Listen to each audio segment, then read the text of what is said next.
I started my own personal training business back in 2014, which means this year marks a decade of coaching people for me.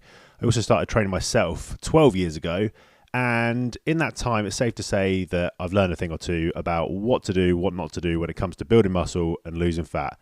These are 7 things I wish I knew before I started lifting.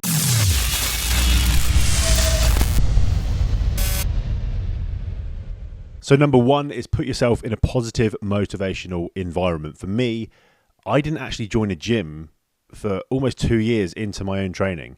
I started training at home and I built up a good sort of home gym, which was great and it worked well at the time. And because I was enthusiastic, I stuck to it. I built up a good plan. But as soon as I joined a gym for the first time, my training went through the roof. My progress went through the roof.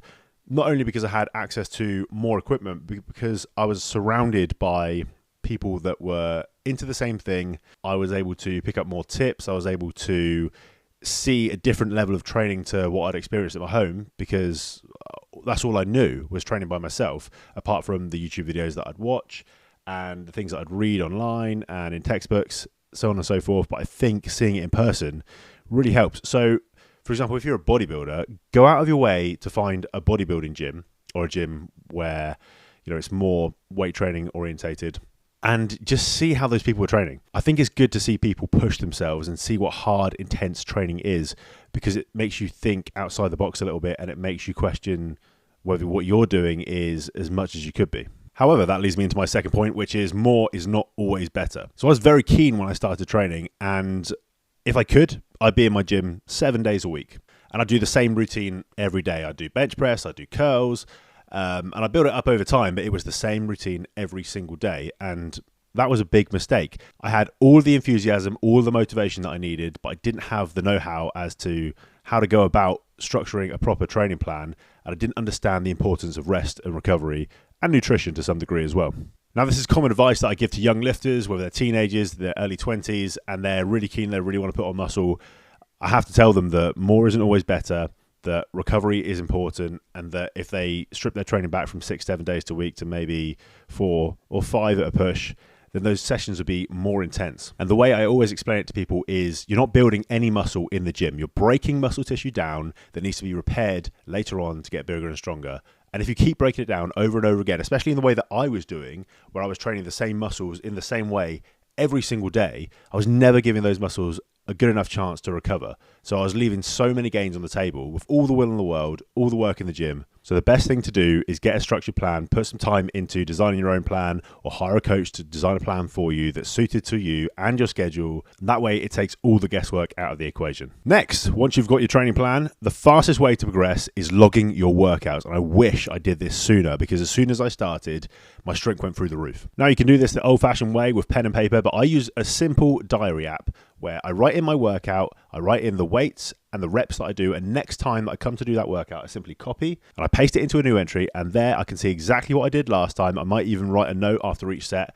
If I got 10 reps on a certain exercise, I might say try and get 11 or 12. If I got 50 kilos on a certain exercise and it felt good, I might write try 55 kilos, etc., etc., etc. And having those small goals each session really breaks it down, and over time you progress so much faster because you see exactly what you did last time, and you have in your head a goal for every single set of that workout. Next, this was a huge one for me. Don't be afraid of carbs. This is one that I see loads. Carbs have been demonized, but they are the fuel for your training. Not only that, but if you're a skinny guy like I was when I started training, and you really need to put in the calories, carbs are so easy to eat. You need that calorie surplus in order to grow. You want that fuel for the workouts, you want enough calories to grow and recover, and you want to make that as easy as possible. Carbs are just easy to eat. Everyone loves carbs. Of course, make sure it's structured and controlled. If you can, get a good diet plan, a meal plan in place, and just track your progress over time. Make sure that you're growing, make sure that the scale weight is going up, make sure you're taking your progress photos, make sure your strength is going up in the gym, and just change your diet accordingly as you go. Point number 5,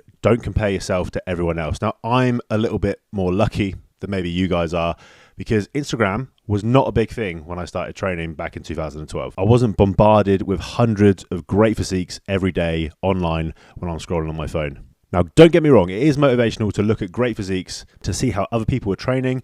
grab some advice, but take that on board and put your own spin on the motivation. You can't look exactly like someone else, no matter how hard you try. We are all different heights. We all have different metabolisms. We all have different muscle insertions. We all have different genetics, which means we gain muscle and strength at different rates. We lose body fat at different rates. Some people might be really good at building muscle. Some people might be really good at staying lean. Some people might be able to diet down to single-digit body fat with 3,000 calories a day. Some other people might take 1,500. So the only person you should be comparing yourself to is yesterday's version of you. And if you're getting better over time, you can be rest assured that you're doing a good job. Okay, next one. Get ready to get your mind blown. Cardio won't kill your gains. I said it. All right. Okay. I was terrified of cardio when I started building muscle because I was skinny. I thought I need to preserve every single calorie that I eat. It needs to go to muscle building. And you know what?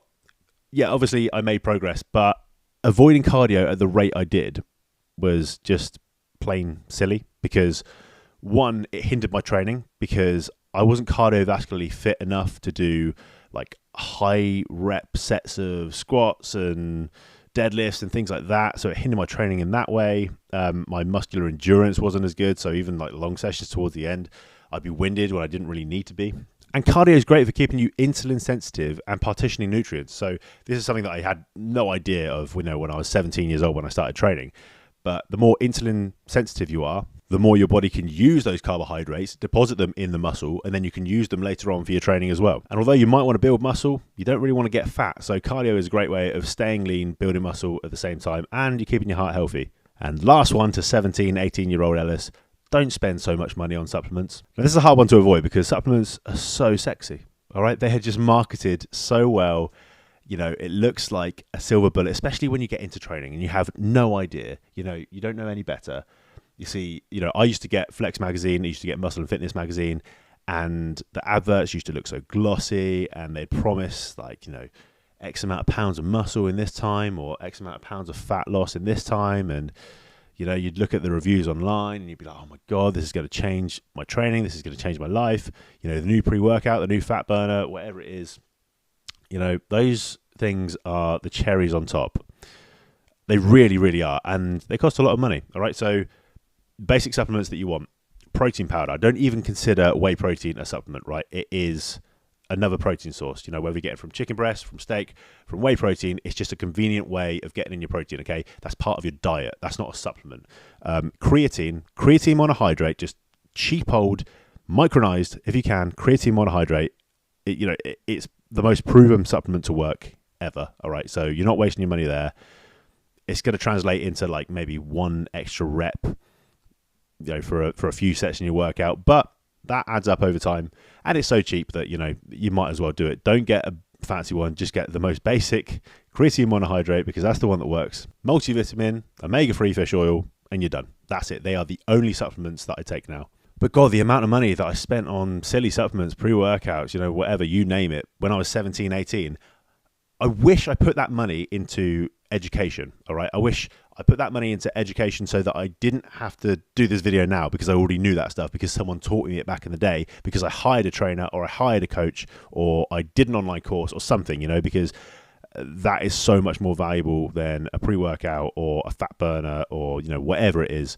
And isn't that a nice segue for plugging my own services? So I'm an online coach. I've mentioned it 5 or 6 times in this video. If you need someone to guide you through this process with a customized training plan, diet plan, supplement protocol, all of the above, someone who will teach you how things work, the reasons behind why we're doing them, so you understand every step of the way, go to my website, themusclearchitect.com, and you can get your own custom training and diet plan or be coached monthly by me. If you found this video useful, if you found it entertaining, please subscribe, do all that nice YouTube stuff, and I'll see you in the next one.